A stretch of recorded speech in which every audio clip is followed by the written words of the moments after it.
मतलब जी एक अजीब सा सवाल है मेरा, बहुत आवश्यकता अजीब लगे सुनने में, कि किसी किसी की कुल परंपरा में बहुत गलत चीज़ें परंपरा में आ गई हैं, जैसे कि दारू चढ़ा देना या फिर बलि की प्रथा। अब यहाँ पे एक व्यक्ति क्या करे, अपनी कुल परंपरा को फॉलो करे, लाइक, या फिर कैसे समझे कि हम सही कर रहे हैं, हमारे कुल में सही परंपरा चल रही है, या क्या करें?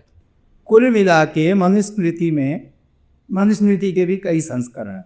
मैंने तो पढ़ा उसके अंदर एक जगह, अब मुझे नहीं पता वो श्लोक कैसे है, उसमें श्राद्ध के निमित्त ये भी आ गया कि श्राद्ध में अगर कछुए का मांस चढ़ाया जाए तो कितने इतने दिन तृप्त करेंगे, गेंडे का मांस चढ़ाया जाए तो इतना, हिरण का मांस, ठीक है, ये आ गया। उसी में 2 अध्याय बाद मनु जी लिखते हैं, कोई अगर जीव को मारता है तो मारने वाला, मारने का अनुमोदन करने वाला, मारने को पशु को बेचने वाला मांस को, और उसे खाने वाला, जितने उस पशु के शरीर में रोए हैं उतने वर्ष तक नरक में उसको रहना पड़ता है, भोगना पड़ता है जन्म के लिए। दोनों बातें मनुस्मृति में। अब आप बताओ क्या करना चाहोगे?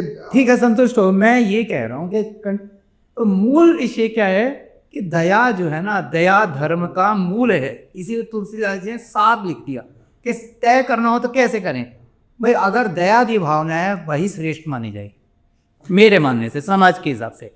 कुल में जैसे बलि की प्रथा है, मैं बिल्कुल गलत मानता हूँ, लेकिन अगर क्षत्रिय हैं तो मेरे को लगता है, हो सकता है हमें बुरा लग रहा हो, लेकिन उस समय उन लोगों को युद्ध लड़ना था। अब आज तो हमारा राजा को मक्खी नहीं बैठनी चाहिए, चाहे प्रजा मर जाए, सड़कें बंद कर देंगे, ओ साहब जी ने निकलना है। पहले राजा जाता था युद्ध मैदान, प्रजा सुरक्षित रहती थी। ऐसा राजा जिसने लड़ना ही है उसे सिपाही इसलिए करना पड़ता था कि तैयार रहना लड़ने के लिए हमेशा, उसके हथियार जंग खा जाएंगे। तो बलि का भी उनके लिए अगर विधान किया शास्त्रों ने, बहुत सोच समझ के वो किया हो, है ना। इसीलिए मैं उसको ना तो निषिद्ध करूंगा ना हाँ कहूंगा। मैं तो ये कहूंगा कि दया कुम्भ होनी चाहिए, उसकी जगह कोई और विधान हो सकता हो तो वो अपना लेना चाहिए। तो शास्त्रों में ऑप्शन दे दिए, हमें जो चूज करना है वो वाली चीज़। नारियल का जो चढ़ाने का आया था, नारियल का, फिर जायफल का भी आता है कई जगह पे। जैसे शाक्य परंपरा में पंचमुखा की भावना है, इत्यादि करके पंचमुखा तंत्र की परंपरा में और शाक्य परंपरा में आती है, तो उसमें मांस इत्यादि है। लेकिन आप अगर पूरा उसको समझे, आप दुगला सप्तशती सब करते हैं ना, आप खूब पाठ करते हैं। आप जब त्रयोदश अध्याय पे दुगला सप्तशती के आते हैं, वो राजा है सूरभ नाम का राजा, और वैश्य जो है समाधि नाम के वैश्य। मीना ऋषि वो कह रहे हैं, वेदा ऋषि को कह रहे हैं कि आप भगवती की उपासना की थी। 3 वर्ष तक उन्होंने उपासना की, और 3 वर्ष तक उपासना उन्होंने कहा कि अपने मगध, अपने शरीर से मांस चढ़ाया हुए, ठीक है, और शरीर से मांस चढ़ा के क्या उन्होंने काटा होगा? आप मानिए ना, शास्त्र को समझना पड़ेगा।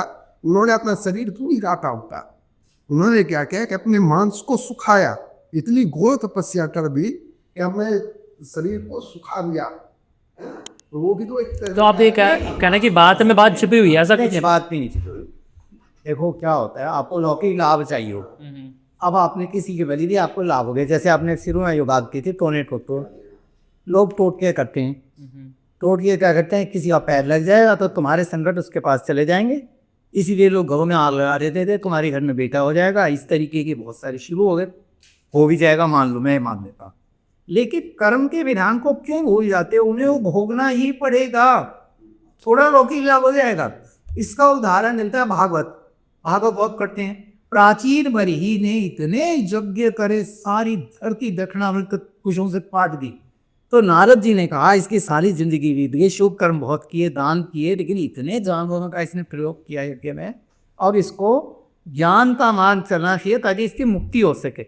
ये क्या होगा, स्वर्ग मिलेगा। मान लो आपने यज्ञ कर दिए, 100 अश्वमेध यज्ञ कर दिए, मान लो एक अश्वमेध यज्ञ में 500 पशुओं का प्रयोग होता है, हजारों पशु मार दिए, इंद्र का पद मिला, उसका अकाउंट खत्म, धरती पे आओ वापस, फिर वो शुरू हो जाएगा भोग। तो प्राचीन वाली के प्रसंग में नारद जी ने उसको कहा कि देख, तूने यज्ञ किए ना, वो पशु भी वो खड़े तेरे प्रतीक्षा कर रहे हैं, तू जाएगा धरती से, उसके से बदला लीजिए।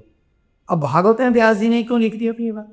हाँ, विधान है, अब ये तो तुमने चयन करना है कि लौकिक थोड़ी सी उसके लिए तुम इतनी बड़ी चीज वो कहा करोगे कि तुम्हारे अनेकों जन्म इस पीड़ा में बीत जाए, थोड़े से लौकिक सुख के लिए। तो ऑप्शन दे दिए हैं, कह सकते हैं कि ऑप्शन दे दिए हैं, अब आपके हाथ में, इसका ये फल मिलेगा, इसका ये फल मिलेगा, दोनों तरीके है ना? शाक्य परंपरा जो है लोगों के लिए ज्यादा है। क्षत्रियो ठीक है, तो गुरु विराट जी ने हमें कहा कि उनको अभ्यास करना है युद्ध का। हाँ, उनके लिए बिल्कुल क्षत्रियों के लिए है। उन्होंने अभ्यास करना है, उन्होंने एक लक्ष्य लिया कि भाई देखो लक्ष्य वेदन करना है, इस पे वो किस पे करेंगे, वो ऐसे करते थे। अच्छी बात है। हाँ, ये पहली बार ऐसा हो रहा है कि बलराज जी आपने और इस बाकी आशुतोष जी ने इस बात को स्वीकृति दी है कि हाँ हमारे शास्त्रों में इन चीज़ों का वर्णन है। मास का बहुत जगह पे लोग साफ नकार देते हैं नहीं, हिंदू धर्म में नहीं वर्णन है। मना करे वो गलत बात। और श्रोत जो वैदिक यज्ञ हैं, जैसे मान लो आधा की तो बचेरी जो अग्निहोत्र करते हैं, उसको वर्ष में एक बार पशु का प्रयोग करके यज्ञ करने की उसका आज्ञा है। ठीक है, उसके लिए करना ही पड़ता, करी तो करते ही हैं वो, लेकिन उनका पता है उनको कि उसका जो विधान है वो ठीक है, जो कर्म कराओ कुछ भी हो। मैंने फिर बता दिया, मैं तो सामाजिक कुछ बताऊँ, मैं ये कहूँगा कि दया प्रमुख है। दया प्रमुख ठीक आप ये मान के चलो मेरा किसी को कष्ट देके कुछ भी लाभ होता हो तो मैं नहीं चाहूँगा, और इसके लिए मैं शास्त्र का ही उदाहरण लेता हूँ, राजा रंती देव का।